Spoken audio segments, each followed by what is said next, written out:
Dobre, komu je venovaná táto pesnička? Nikto? Nevadí.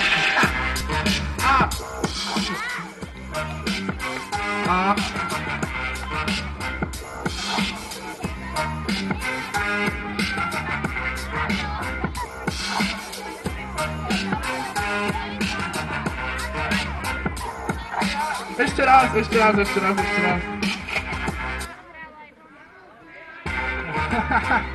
To je prvý a posledný krát. U neho určite. No.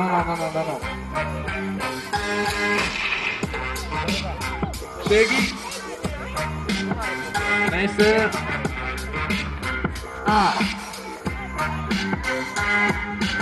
Počúvajte chalani, neriešte žiadnu buchtu, ináč sami sebe vystrúvate druhu. Do začiatku rady otrčiate kurvu, ale nehovor nikomu, nech ju nemajú za kurvu. Počúvajte chalani, neriešte plepiče, čo ak ti dá náhodou dole nohavice a ty ju napustíš priamo do maternice.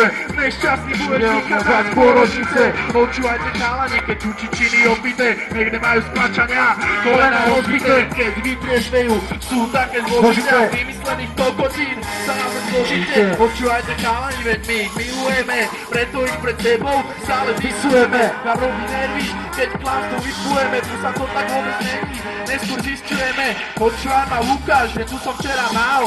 To si robíš piču. Ja viem, že som kár, že ty si teda strašný kár, ale máme ťa radi, pomeň to zapiť na bar.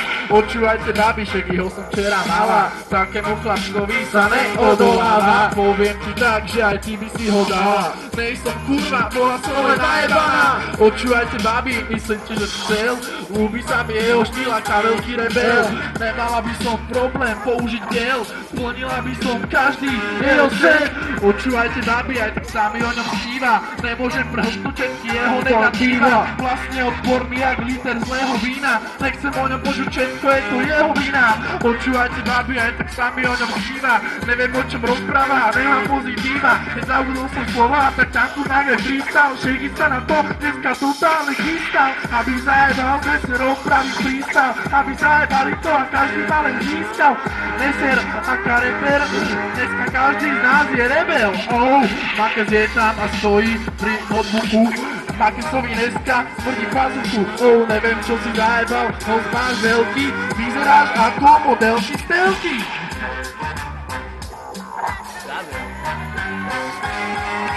Dobré. No. Remix.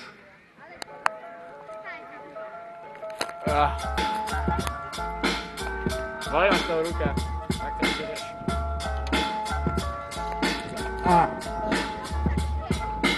Sklamania, samé podvody každý už má. Úplne iné hodnoty sklamali nás, sklamali sme my.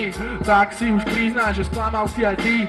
Ako jeden z množstva ostatných som stihol porobiť veľa chýb, lebo sklamal som nejedných blízkych. Ja sklamal som na bojovom poli, tak z časti ich synové roli. Ale keď už aká taká motivácia zhorí, svedomie ti ísť ďalej nedovolí. A ty zrazu stojíš mŕtvo v vode, pútaný svedomím, ale stále na slobode. Cítiš sa ako po nehode a už ani nevieš kade kam, odklopený niečím z každých strán. Obmedzené množstvo ciest a brán a ja si tú furt vyberám, úplne z reality odbáčam. V jednom kuse Boha stáčam a pritom pocit sklamania utlačam. A k tomu kopa pochybností, že či sa mi to raz nevypomstí. Spáchané pičoviny od zlosti, ktorým predchádzali udalosti, čo prežívam pomaly každý deň. A keď si poviem, že to bude lepšie a už nebudem správať sa nepoctivo, vždy to znie nepresvedčivo a klamlivo. Zatiaľ sa mi to ani raz nepodarilo poriadne dodržať, vždy sa musím dopredu preražať. Možno som psychopat, čo sa nevie ovládať, alebo musí furt zlobe prepadať. Sklamania a samé podvody každý už má. Úplne iné hodnoty sklamali nás, sklamali sme my. Tak si už priznáš, že sklamal si aj ty. Sklamania a samé podvody každý už má. Úplne iné hodnoty sklamali nás, sklamali sme my. Tak si už priznáš.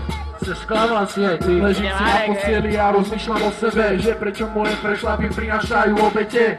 Že som opäť sklamal tento raz náhodne, keď to takto pôjde ďalej, môžem začať závodne. Som vo mňa klopený, nevidím záchranné koleso, čím je zapričinené, že stále dole som.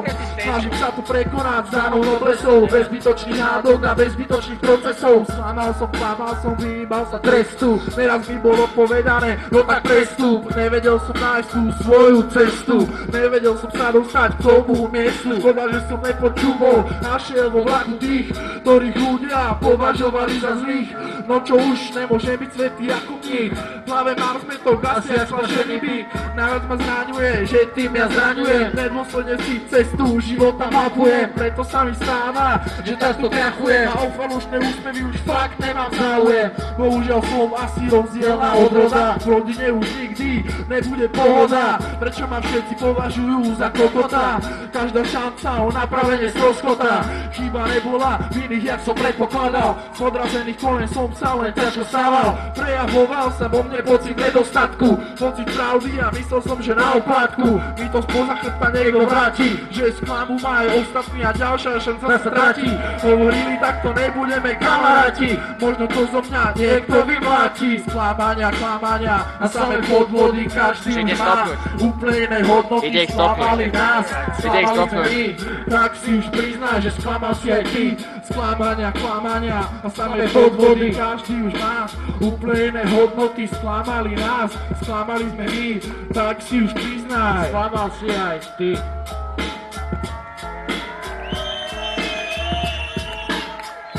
Janko, hej. Musíme sa do kamery. Dobre, bol príbeh chlapca. Čau. To viem. Polka blatňanskej populácie odišla po prvej pesničke.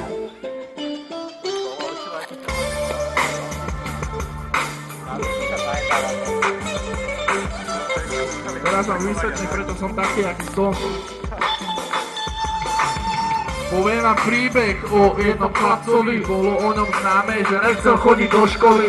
Prvé 4 roky zvládol po piči, bol to typ, čo sa vždy rád opičí.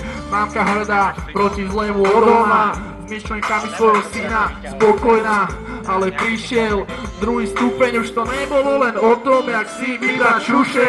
Od učiteľov stále rovnaká veta, vy máte asi hyperaktívne dieťa.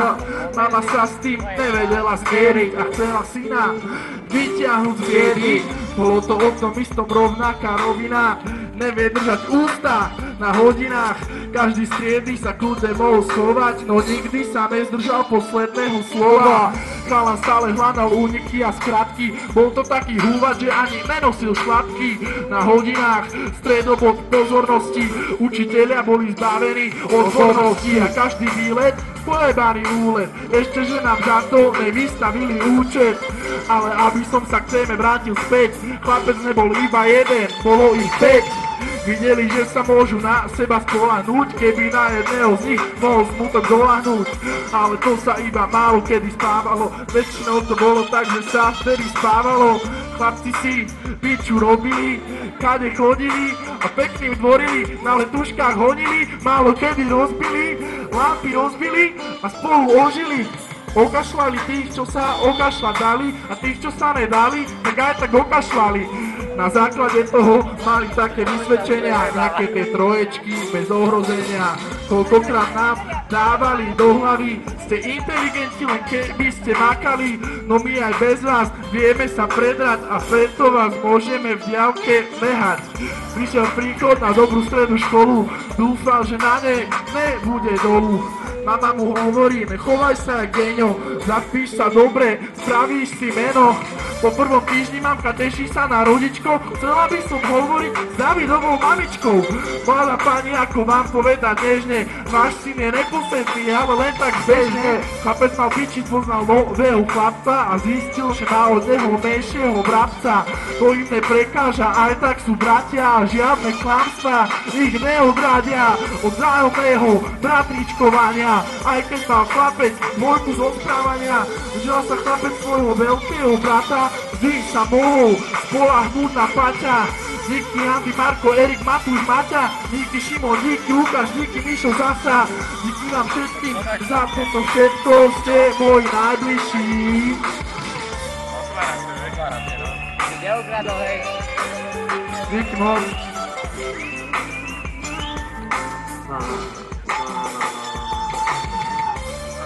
Na dnešku stačilo, díky moc týmto ľuďom, že došli, strašne vám ďakujeme, strašne veľké díky. Nový dopo, ospravedlňujem sa za všetko, čo som povedal, je mi to ľúto. Deto.